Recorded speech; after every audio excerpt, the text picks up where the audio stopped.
Good morning, everyone. Welcome our to my live this morning on effective leadership with emotional intelligence. So, for those who don't know me, my name is Cherice Job. I have been in leadership for approximately 15 years now. I've been in leadership positions. I am presently the chair of the board of directors of Girls of Impact, and I am a certified John Maxwell trainer and coach. I am also this live is just for a few minutes, and the whole aim of this live is to help persons who are in leadership as it relates to maybe you're an entrepreneur, maybe you're leading in in corporate in an organization, or you are leading in a non-profit organization, and the whole thing is about helping leaders to be able to build in their emotional intelligence. Emotional intelligence is something that is growing more and more as a must in terms of leadership skills, leadership abilities. It's almost going hand in hand now when we think about leadership. It is expected that there will be some level of EQ, emotional intelligence, and it differs from the what we are used to in terms of cognitive intelligence, in terms of IQ, in terms of it isn't only about what you know anymore. It isn't about what you know anymore. Yes, you have to have the skills, you have to have the abilities in terms of the knowledge to actually do your job. But in addition to that, what is seen is that there's even more of a need in terms of being able to connect with persons who are in leadership.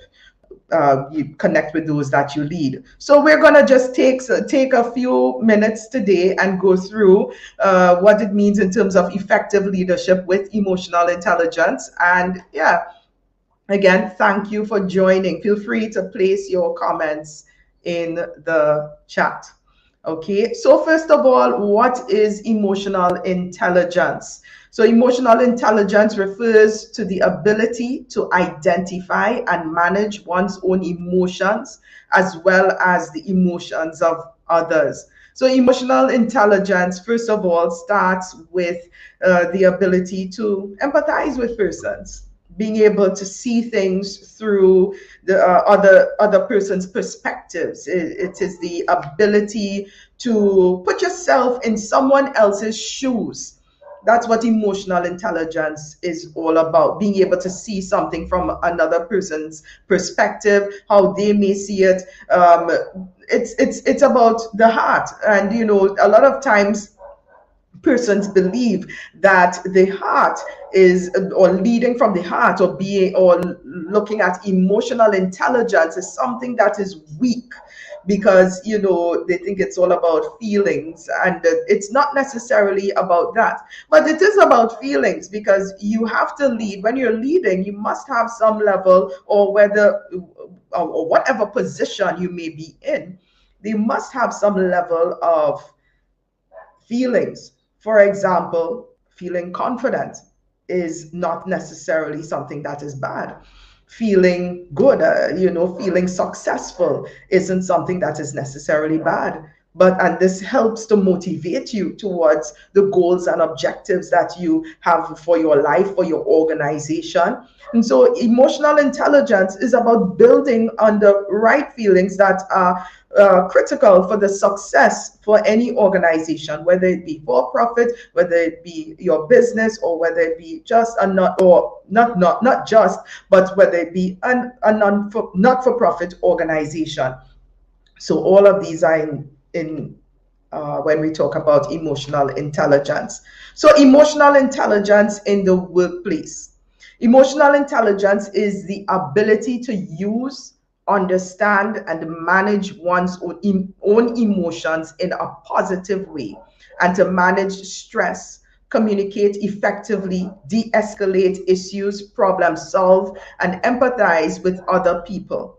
Okay, so all of these go into emotional intelligence in the workplace as a leader. You have to be able to communicate effectively. You have to be able to manage the stress. Organizations are stressful, especially last week we dealt with managing change or leading change rather. And there's a lot of stress when change comes. There's a lot of stress when there's crisis. And so when it is that we're talking about leading and looking at emotional intelligence in the workplace, what we're focusing on is how do I manage all of these feelings that may be going on in the workplace? How do I manage conflict well? How do I de-escalate situations? How do I show empathy in terms of a situation someone may be going through? All of that is now needed in the workplace for the workplace to be effective and to run efficiently. So, high emotional intelligence in leadership. How do I know whether what is required for high emotional intelligence as it relates to leadership? And this is also something that is very critical. So, first of all, a more human centered approach to leadership is what is happening now. So instead of the leadership that says that I am the boss, you do what I say, and the boss is distant from anyone who is around them. I don't share, I don't interact, I don't let you know what's going on. I give very little feedback. I give very little information, and as a result of that, I am the boss, and I let you know that I am the boss. I don't show any feelings at all. I don't let you know what is going on. That is something of the past now. That is not the way that a leadership really works these days. Okay, if it is that if you want to display emotional intelligence in the workplace, it deals with connecting with persons, it deals with effective communication, it deals with a more human-centered approach, meaning that the focus is on how can I motivate those who are in my care, how can I ensure that they are happy where they're working. Okay, how can I ensure that I listen to the needs of those who I lead, and that is important. And so when it is as a leader, you're displaying that, you are showing that I'm connecting with you. You're showing that, hey, I am not, while of course you have to know what to share and what not to share. There are things, for example, the vision, the direction that you're going in, that is important. So therefore, there's a more human-centered approach to leadership when you're doing emotional intelligence and a high emotional intelligence leader. Then, of course, high emotional intelligence leadership can motivate employees while navigating challenging situations. So someone with high emotional intelligence as a leader can be going through some challenging times, okay, with the organization, whether it's a crisis, and they're able to keep the peace.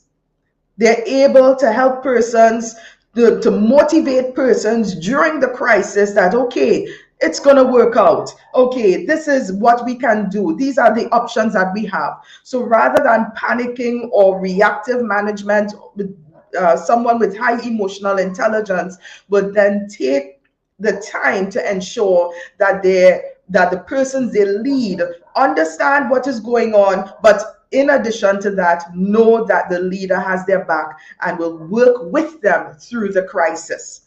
Okay, so they're able to motivate employees, yes, but even in challenging situations, they can navigate through those situations effectively with their employees right there with them.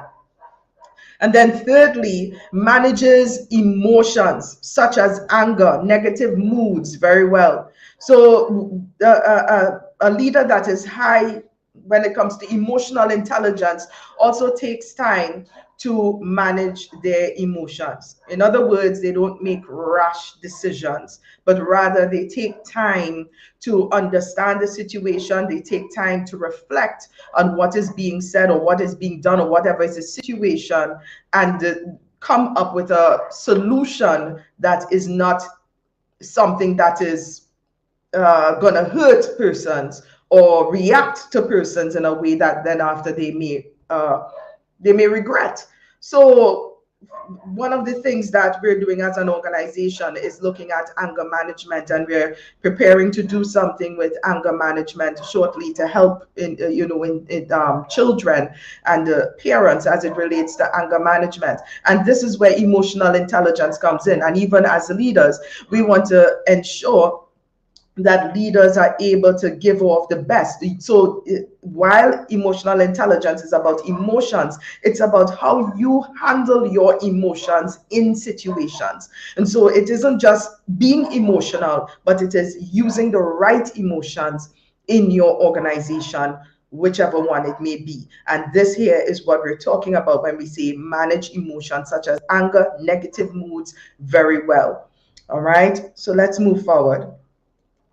So the benefits of leading with emotional intelligence. So why should I choose this type of leadership? The leader keeps the trust of those they lead. I believe it's John Maxwell who spoke about the fact that as leaders, when persons come and interact with us, they give us their trust. They give us some level of trust. And it's up to us whether we keep the trust or we lose the trust. With emotional intelligence, you're building bonds with those you lead. And with that, you develop the trust. You keep the trust, not only keep it, but you build on the trust that they would have given you to ensure that they are able to be motivated towards the goals and objectives of the organization. When someone you lead trusts you, they know that you always have their best interest at heart. So therefore, no matter what the situation is, they're able to know, okay, this person, this leader is going to give their best. They're going to give their best. They're going to ensure that the right thing gets done. The leader makes clear, stable decisions rather than rash decisions. No organization should be led by persons doing rash decisions, that just doing things out of place. No organization should be led by persons like that. A leader that makes decisions, weighs both the pros and cons of the decision rather than rash decisions, is someone who understands that, listen, the best, whatever is best for the organization, I need to go with, rather than making rash decisions that can hurt the organization. The leader is seen as a motivator. When persons see you as a motivator, they gravitate towards you as a leader. They gravitate towards you. If it is that you're in an organization where there are persons who whether it's a for-profit organization or a not-for-profit organization, what you'd realize is that you get the best of the best from that organization simply because you motivate people. They see you as a motivator. They're willing to work with you. Then the best of the best in terms of employees, in terms of those who are around, those who have the skills that you need for the organization, gravitate towards you because they see someone who is going to help build them up rather than a leader that is threatened by them and pull them down. Okay, and so the benefits of leading is that you get the best of those that are in the organization and those who desire, who are checking out your organization, whether it's a nonprofit, whether it's a business that is seeking the best employees. You get the best when you are seen as a motivator. I would love to work with that leader. I would love to be, a part of what they're doing. They seem to be the persons on the right track. And so I want to work with that leader.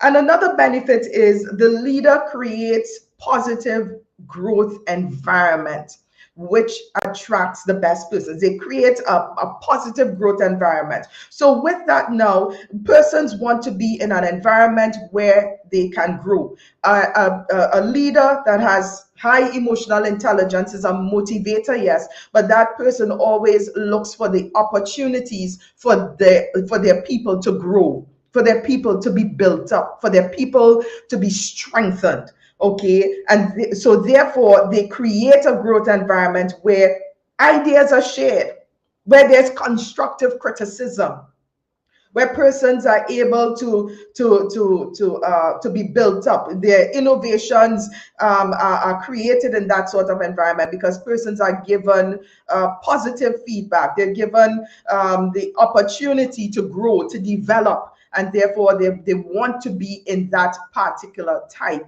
of environment. So the growth environment is created and persons want to stay because they realize that this leader is someone who really pushes them to be their best.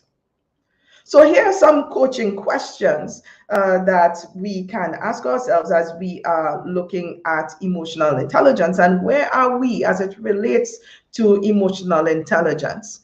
Do you find yourself making calm, controlled decisions? Do you find yourself making calm, controlled decisions?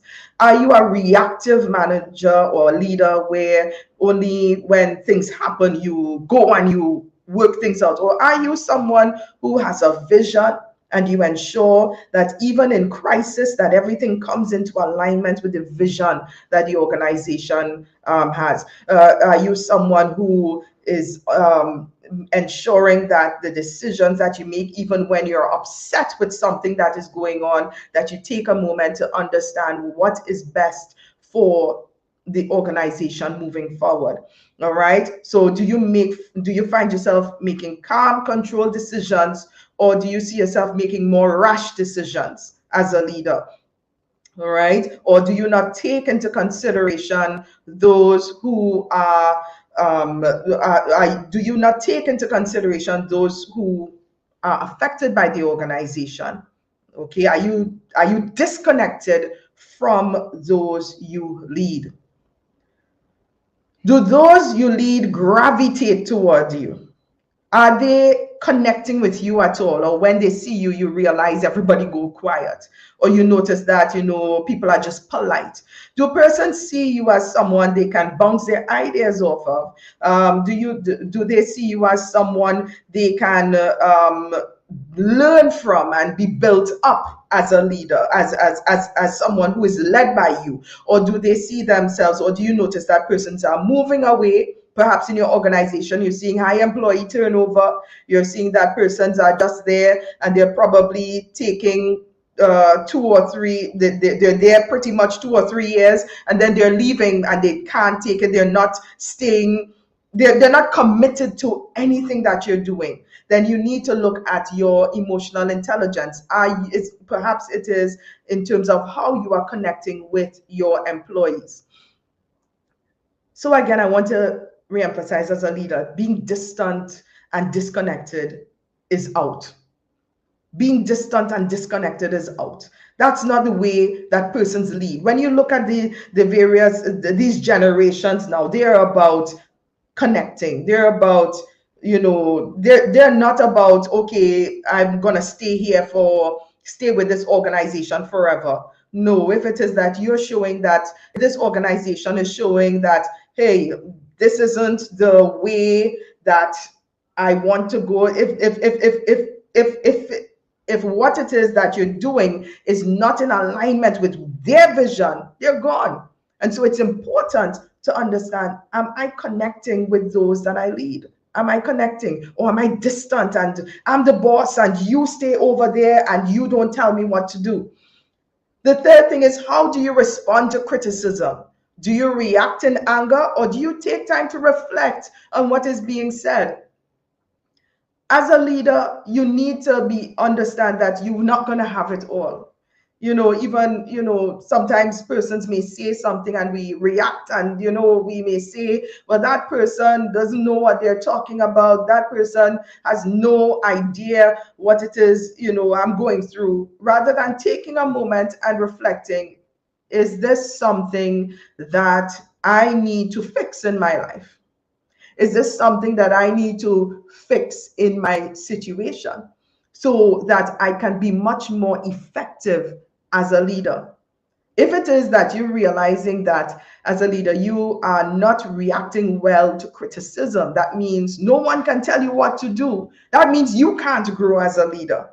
And that is also important in leadership. And one thing that emotional intelligence helps you to realize is that as a leader, we all need to grow.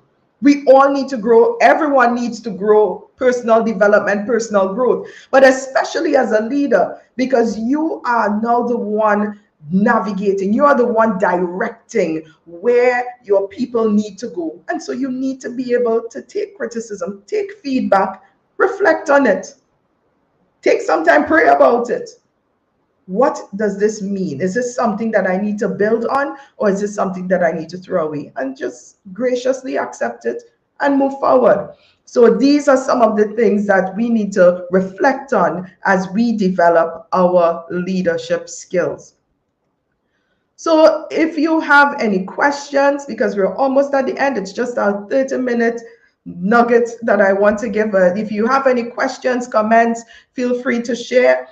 Great to see one of my business partners on, Pastor Suzanne, who is on today for the session, and she's also into marketing and sales, and we're doing training programs for organizations. So good to have you on. So I just want to share some upcoming events that I am having. As we know, the month of May is Female Founders Month. And this I'm excited about in terms of sharing. We want to share the stories of some amazing female CEOs, have live discussions about women in leadership and some of the issues that we face as women in leadership. It's quite different and quite an interesting discussion that we'll be having about women in leadership. Learn more about my empowerment programs, learn more about training programs that are coming up. We also will be having a personal growth workshop. This is for everyone. All right. And we're having one-on-one coaching. And I just want to share some of the details of the one-on-one coaching programs. And because it's Female Founders Month, I'm only offering 5 spots. I have 5 spots available to five women, okay, and you will be getting a 10% discount for the month of May. Once you register before the 8th of May, you will be receiving a 10% discount. And this is personal growth coaching, is one-on-one coaching to help you fine-tune your goals, to build your self-confidence and self-awareness, to clarify your purpose and mission, to build your leadership skills. We also will be including affirmations as well as spiritual growth. And so this is something that if you don't want to miss out on this. This is one-on-one coaching, because I know how it is as a leader.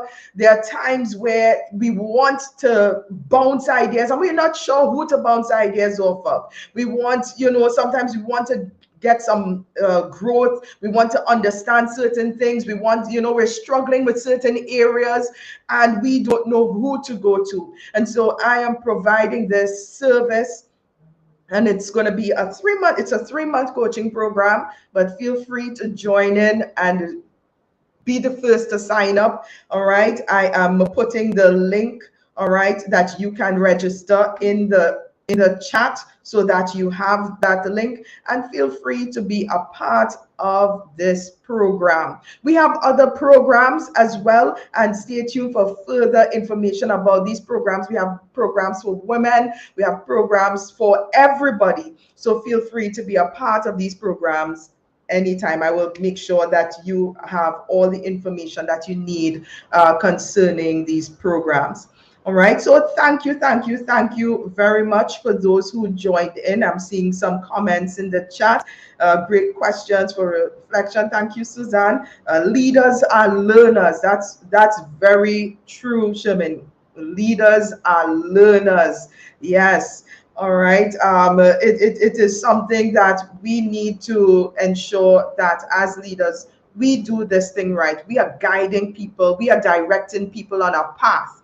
And we need to ensure that we continue to build ourselves, our emotional intelligence, make sure and stay reflective so that we can make sure that we make a difference with those and that we impact those that we lead in a positive way, so that they can truly move forward into whatever it is that they need to do. So thank you again for joining. Thank you, and take care. God bless you. Bye-bye. Be safe.